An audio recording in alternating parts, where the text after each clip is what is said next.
Hey, what's up, YouTube?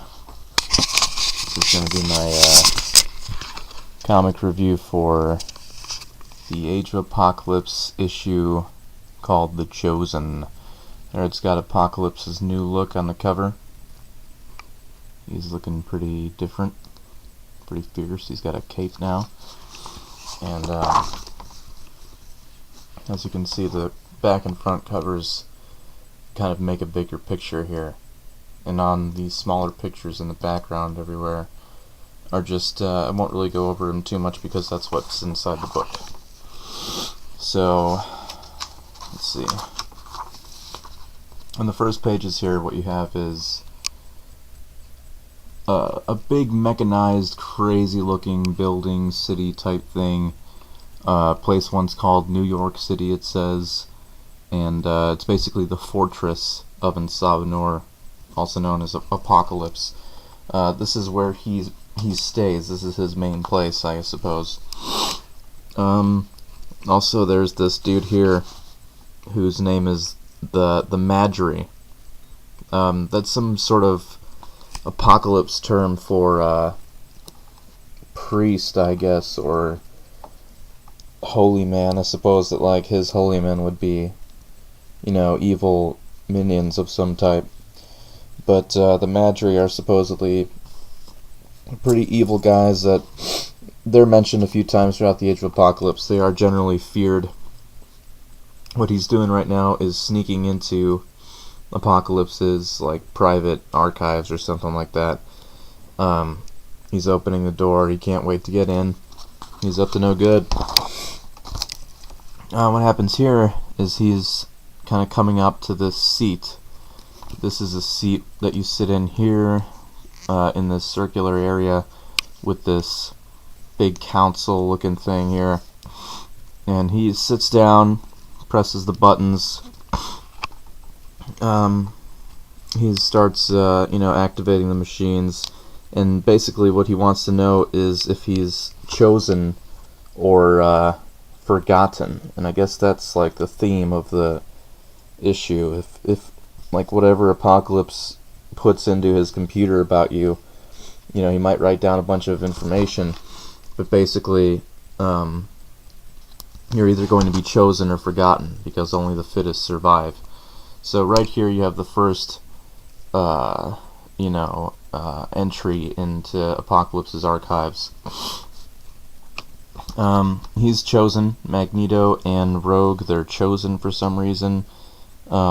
Basically, it's saying that he once believed that Apocalypse once believed that he might work with Magneto in the name of mutant destiny to rule the world, but he's basically clinging on to Xavier's dream. So he has no business with Apocalypse. He does not agree with what Apocalypse is doing in the least. And basically it's also setting up the scenario that basically states that Magneto is married with Rogue and they have a child together, which is different. This guy is called the X-Man, or Nathan Gray.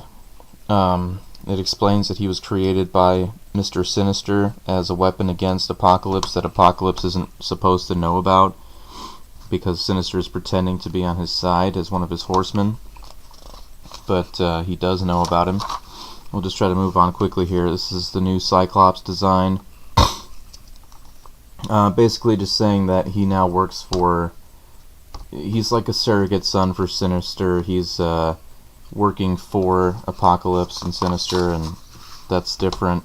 Havoc, kind of same scenario as... the same scenario as Cyclops, but just kind of more aggressive, the more aggressive brother. I like this picture of him. It's really awesome. This is also a really awesome picture of the new Sinister look, because he's pretty, just, you know, overwhelming looking there. He's pretty crazy looking. But, yeah, it just says that over the last 150 years, Nathaniel Essex has been my most loyal and trustworthy servant. He has the keys to the kingdom, the entire genetic reserves at his fingertips, but he's just trying to betray Apocalypse for some reason. Here we go. This is Storm. chosen. I won't really go over, who's chosen and who's forgotten. It just, these Storm, Quicksilver, these people haven't really changed too much other than costume. They're still part of the X-Men. They're still good guys. Here we have these two brother and sisters are called North Star and Aurora, and they work with Cyclops and Havoc. They're part of I don't know. They're in charge of overseeing the humans or something like that, or hunting down the humans. Beast, or the Dark Beast, now looks like this. He's very much eviler and darker and crazier, and he's very ruthless. He's kind of a mad scientist. He has genetic stew that he makes with the bodies of everybody that's brought into his lab, and it's pretty creepy what he does. Here we have the Four Horsemen of Apocalypse. This guy's called Abyss. I've never heard of him before in the regular continuity, but he's pretty cool and creepy in this. That's Sinister. That guy here that looks like an evil thing from Fantastic Four is called Mikhail.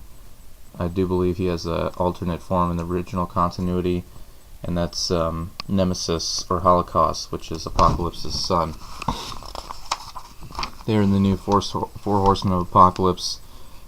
This is Excalibur, which is Mystique, Nightcrawler, and this woman called Destiny.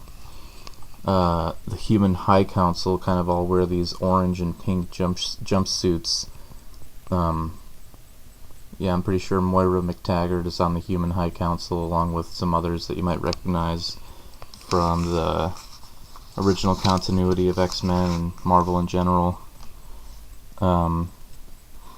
Weapon X is the name of Wolverine. There's Jean Grey as well.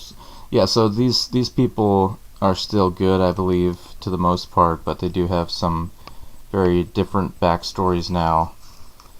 I guess we'll get into that. I'll just kind of wrap this up, and because this is really a nothing issue, so to speak. This is Gambit and the Externals. There's Gambit smoking away. This is Sunspot, he's really cool. I like him a lot, and he's got a really good part in the story. Jubilee, I don't know her, and that's Strongman. He's got a good part in the story too. This is the new Colossus. I really like all the artwork in this book. It's really intense and epic, and just shows how intense everything really has become here. How dramatically different and unique, really. It's kind of a very unforeseen way to mimic and mirror the original continuity. This is the Angel, who kind of runs his own nightclub called the Heaven Club or something like that. Sabretooth and Wildchild. It's got kind of the Max kind of feel to it, if you've ever read the Max. This almost does too, this picture of Bishop. There he is, his gun. And lastly, Charles Xavier. He's dead. I like what it says about him in Apocalypse's little description. He says that he can't understand why death wasn't the end for this one, because all of his principles are still living on through the people who fight for him. And that's kind of good writing. I appreciate that, because this is basically just an issue that has no story other than Apocalypse now at the end finding that the Madri has snuck into his archives, and that he was chosen, but now he is forgotten, and Apocalypse kills him. Yep, that's the end of that. That's kind of the introduction to, I guess, things on that end, on the evil end. So I do kind of like it, because as opposed to my last review for the collector's preview, at the ending it showed like a last little archive entry for Xavier in the original continuity. So this is kind of the opposition to that, which is pretty neat. It's a pretty neat thing to have. And there you have it. Age of Apocalypse, The Chosen. Yep, that's my review. Stay tuned.